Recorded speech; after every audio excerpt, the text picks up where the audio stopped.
Let's try one more example with local linearization. So suppose we want to use local linearization to estimate the natural log of 0.8. Again, that's a number that you probably don't know off the top of your head. So how could we estimate that?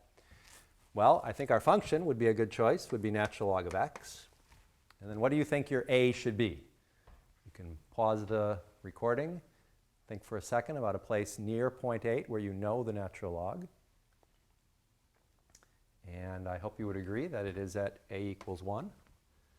Because if we look at the graph there, we know that the natural log of 1 is 0. So here we are at x equals 1 and y equals 0. We're going to follow this graph, this tangent line, to the left to 0.8, to x equals 0.8, and we'll go down, and that will be our estimate there on the tangent line. So what do we still need to know? We need to know the slope of this curve. But luckily, we know calculus. So f prime of x, derivative of natural log is 1 over x. And that means if we want to figure out the slope at 1, it's just 1 over 1, which is 1. So let's see if we can figure out what the answer is without having to go through any more work. Here we are at a y value of 0. We're going to travel to the left 2/10 of a unit at a slope of 1, meaning if I were to go left 1 unit, I would go down 1 unit.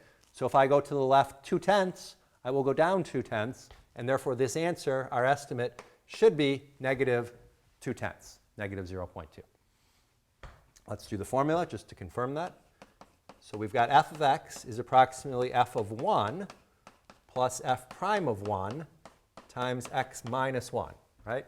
Again, to get back to our first example, this is how much snow is on the ground at time 1. This is how fast snow is falling at time 1. And this is how far away from time 1 we're going to look. Except in this case, we're actually going to look backwards. So it's like estimate how much snow there was a little bit of time ago. F of 1 turned out to be 0. Natural log of 1 was 0. F prime of 1 turned out to be 1 times x minus 1. So the equation of our tangent line is simply x minus 1. That's the equation of that tangent line. So this y-intercept down here is negative 1. We don't need to know that. So we wanted to estimate f of 0.8 is going to be 0.8 minus 1, which is negative 0.2. And that's the same estimate that we came up just looking at the graph. So again, if you don't want to write out this part, that's fine. If you understand how the graph works and you can compute this slope over here using calculus, that's a perfectly acceptable way to answer the question. And our next topic actually will rely somewhat on local linearization. But before we do that, we'll have a check your understanding so that you can get some practice with local linearization.